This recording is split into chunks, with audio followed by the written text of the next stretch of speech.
Thank you, Joe. And thank you to everyone joining today. I'm Jerry Abbey, as Joe just said, Director of Product Marketing here at Copia. And with me today are Nick and Caitlin, our experts that are going to run us through a very fun and informative seminar today, and very unique because it's going to be situational to show you exactly how your teams will interact with our tool. But before we really dig in, I'm going to take about 3 minutes, if you are unfamiliar with Copia, to give you a quick intro, and I'm going to walk through these slides for that. So, as you may or may not know, Copia Automation is applying DevOps principles to the industrial space.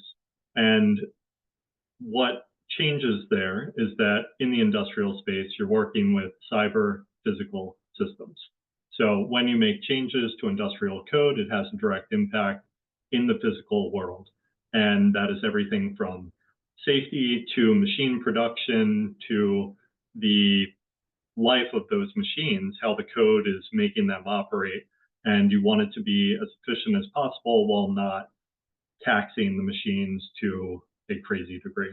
We've heard stories about people adjusting the code to increase production and then the machine's breaking, but they don't have any visibility into that because they don't have industrial DevOps there to provide that visibility. So what you're going to be seeing today is our Git-based source control and the collaboration that it drives and the visibility that it gives you. Who is Copia today? So we have our Git-based source control. Within that, we also have an AI Copilot, which was launched just about a month ago officially to market and has seen great success because of the ability to document in minutes all of your documentation that is needed and can do so many other things in supporting onboarding and knowledge transfer, which is essential. And I'm going to be touching on some of those workforce issues in a second. We also have Device Link, which is our disaster recovery tool for backing up all of your industrial code and industrial files to a central repository. So in the event of a disaster, weather disaster, a cyber attack, whatever it may be, you're able to go find the most recent working version of the code and put it right back on your machines and get up and running to minimize or avoid as much downtime as possible. All right. So one of the things that I get to do here is dig in on market research to understand what is going on in terms of technology in the operational technology space. And we ran this State of Industrial DevOps survey, which turned into this report, and saw that on average, organizations are dealing with hundreds to thousands of devices in the OT space. And this can cause a problem because when there's so many devices, it's hard to keep track of, is everyone aware of those devices? Are those devices backed up? Are third parties accessing those and making changes to them? And is that making your system vulnerable? We also recently, in February, produced this State of Industrial DevOps Workforce Report, which took some of our own data, but also market publicly available data to better understand the impact on the workforce today. One of the key findings was that an exorbitant amount of time is spent on debugging. And looking at the FRED database, this is US industrial production data on tracking the levels of industrial production. It's really been flatlined despite all of the great technologies that we have out there today. And one of the things that we found within this is how the processes and the tools are being aligned around these technologies. And while there's great potential, and especially with industrial DevOps implemented, right now, that potential is left untapped. And part of the problem, as you can see here on the right side, is that a majority of end users are still using Excel spreadsheets for managing industrial code. And this is just one item to call out. There are many other items where it's digging in to get started at your processes understanding them and looking for ways to refine them, and then bringing in the technology after you've refined those processes and understood them and agreed on them as a team to improve them. We see that most organizations have a code review process, but they're not spending a lot of time on it. And that's working in to produce so much time spent on debugging. At the end of this report is a few different case studies showing the benefits of adopting an industrial DevOps platform and how that influences your workforce. We also talk about AI and how it's influencing the future of the workforce and that knowledge transfer and retention that I mentioned earlier, and also onboarding of employees. All right, so the last minute of my presentation, I just want to call out, we recently did a very informative webinar with Clarity, and you can access that recording now on our YouTube channel or through our website, and we'll put links in the chat to that. And I wanted to call out, just this week, Copia was named as a Hot Tech Innovator for the innovations that we put forward in what you're going to see today with Source Control, Copia Copilot, and Device Link. So thank you very much, and I'm going to hand it off to Nick and Caitlin now for a great presentation. Thanks, Jerry, and thanks everybody for joining. My name is Nick Buckley. I'm a product manager here at Copia Automation, and I'm joined by Caitlin Lockridge. She's a technical solutions engineer here at Copia, and she's going to be my partner during this seminar. Both Caitlin and I, before coming to Copia, were controls engineers, so we've lived the experience that we're about to go through with you all, and are excited to show it to you. So the contents of this seminar is going to be focused on how you can perform a rigorous code review within Copia in a manner that's traceable and reduces bugs that make it to production, increase knowledge transfer, and things like that. In this example, we're going to be setting the stage that it's going to be a fictional example where I'm a service technician who's been asked to add a new alarm condition for something that operators have been noticing on the machine. Specifically, pies are falling off of the conveyor and the machine is going to run indefinitely. Caitlin's going to be acting as the more senior controls engineer who I'm going to be asking to review my code and check for any issues.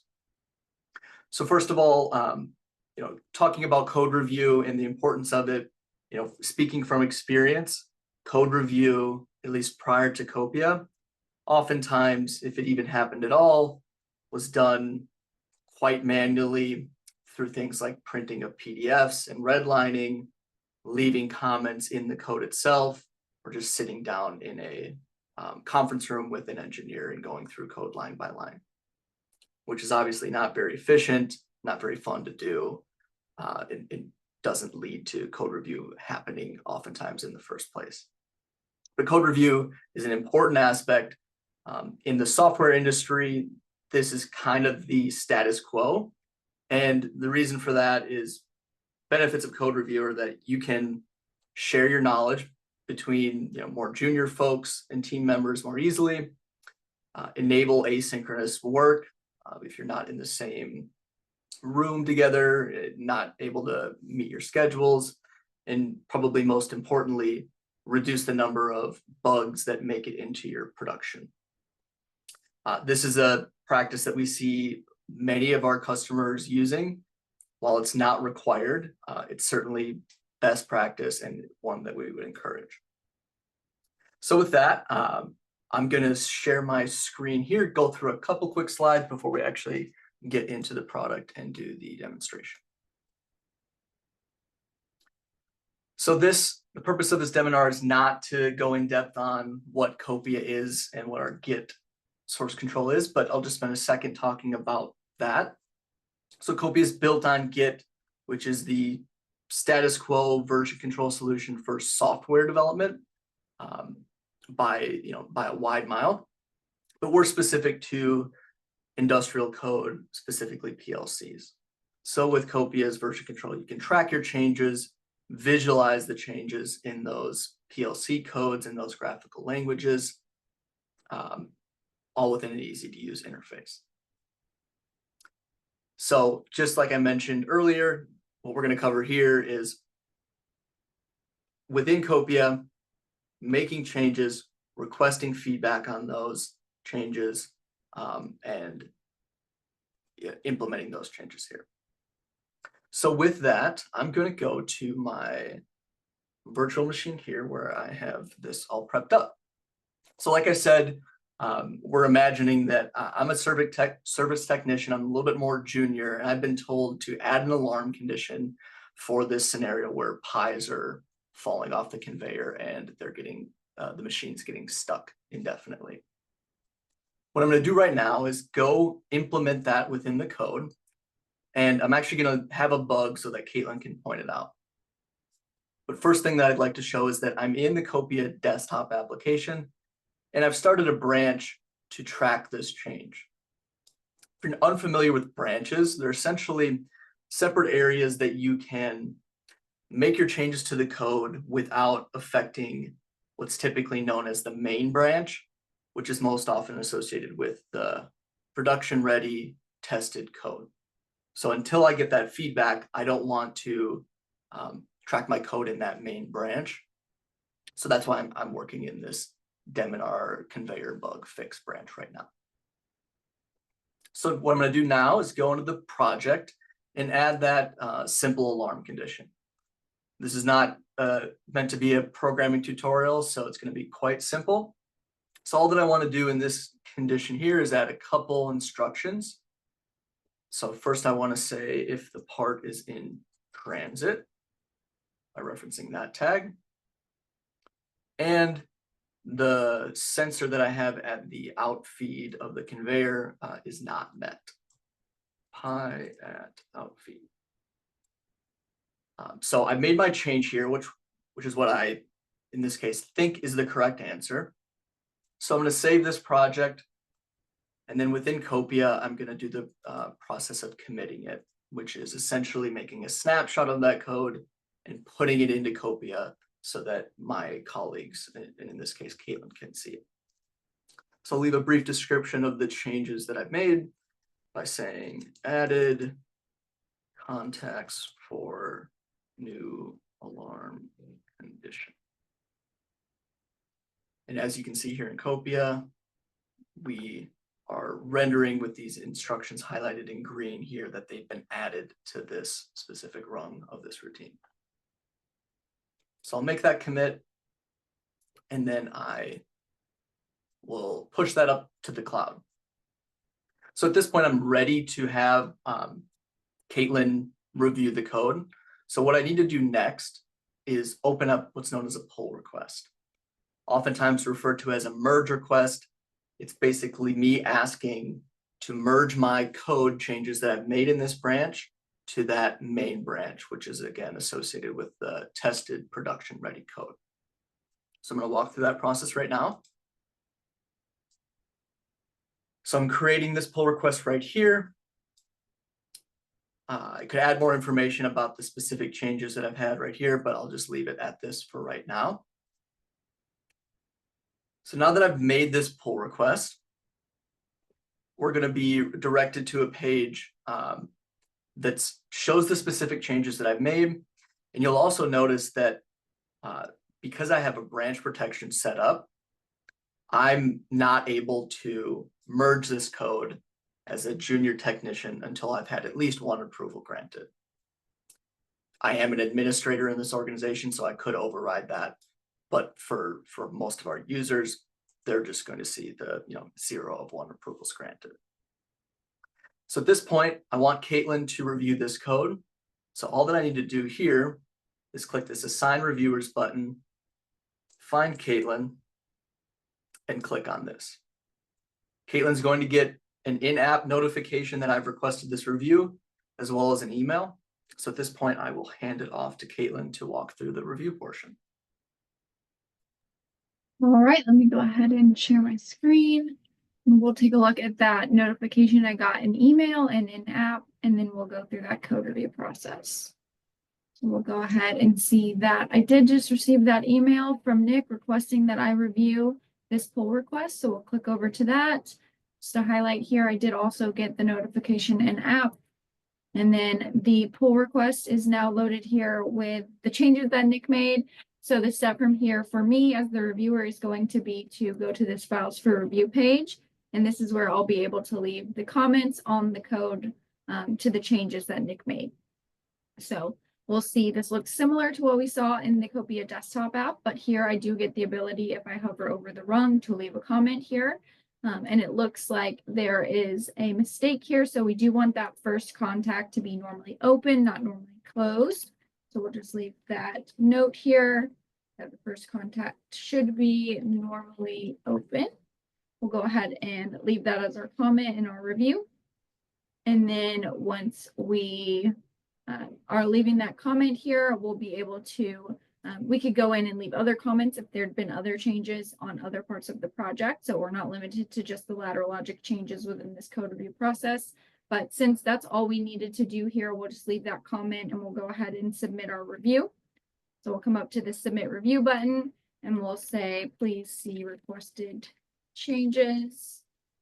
And then we'll scroll down here. We'll see we have 3 options. So we can give an approval, we can comment, or we can request changes. We're not going to approve this just yet since we do want Nick to make those changes. That approval will meet that requirement in the branch protections that we were seeing on Nick's screen where 1 approval was needed. So once Nick gets that updated, we can get that approval added. If we'd wanted to just leave this as a general comment and not approve or request changes, we could go with this option. But since we do want Nick to make those changes to the code, we'll go ahead and request changes. So we'll submit that, and then that's going to submit our comments over. So I'll give the screen back to Nick now to review those comments that I left and complete that update. Great. Thanks, Caitlin. And I did just get an email notification that you had completed that. So kind of continuing on this example, I'd see that Caitlin had commented on it, and then very easily in the web browser, without needing to open up any vendor software, I can go see the comment that Caitlin added. It looks like it added twice. So I can see, oh yeah, that should be normally open. So I'll just respond here. Good catch, will fix. It's important to note too that while I did request Caitlin review this, I could have multiple people, and I could also share this with other people in my organization that have permission to view this repository. So I could ask multiple people to weigh in on an especially complex problem and respond in these comments. So now that I have that feedback and I know what I need to fix, let's go do that quickly. So I want to change that to a normally open contact. Easy enough. I'll save that. And fixed contact for Caitlin's code review instructions. And I won't bother waiting for the rendering to show here. So I'll just go ahead and commit and push that as well. So now I think and feel pretty confident that we're good to go here, but I'm still waiting for that approval from Caitlin. So while that's pushing, I'll go ahead and back into the web browser. I'll do a refresh. Now we can see here that my new change is now associated with this pull request. And now that I'm ready, I want to let Caitlin know that I'd like her to look at this again. So all that I need to do for that is I'll just hover over her, her name up here and click this re-request review button. And then Caitlin off screen is going to approve that request. So I'll wait just a second for her to do that. You should have that approval now. Great, and I just got the email on my watch. So I see that yes, Caitlin has approved it. And then now you'll notice that we don't have that message saying that you can't merge until the approvals have been met because I have my 1 of 1 requirement met. And now to complete this, to get my code into that production tested main branch, all that I need to do is click this merge pull request, which will bring that version of the ACD file over to the branch. So visually, for those of you who aren't familiar with Git and branching, I'll show you the commit graph that will kind of put this into maybe a little bit better context. So right here, we can see that in this branch right here, that's my original attempt at the fix. Here's my follow-up attempt after Caitlin's review. And then now after that merge process, I've just completed this example code review exercise where I've made the changes, gotten input on it, and deployed them in. So I'll stop sharing here. Just to kind of recap, the purpose of this demo is to show you how with Copia, you can kind of skip the manual steps that code review typically requires outside of a tool like Copia. Copia is the only tool that I'm aware of that allows for this type of a code review for industrial PLC code out there, especially within the web browser. And the net result of this is that you can share your code quickly. Me as a junior engineer can get feedback faster and avoid deploying incorrect code into production, avoiding downtime, avoiding production issues, quality issues, and things like that. So with that concludes our demonstration. I'd like to open it up for questions at this point. Don't see any questions in yet, Nick, but maybe we'll give it a minute. If you are in the audience and have any questions about what you saw today, we're happy to answer them live. I'll give it another minute, see if anything comes in, and then if not, we'll break here. Nick, Yeah, or Caitlin, that's what I was say. While we're waiting, I'll just give a little bit of an anecdote of my own experience with code review prior to Copia. When I was an engineering manager at a machine builder, code review was something that I kind of dreaded because I had to have my big Dell laptop that would burn my lap when it was fired up. And the way that we did it, found most efficient, was leaving comments with a keyword in the code and then sharing that back. So that engineer would then do the Control F and find that specific keyword and iterate through it one by one.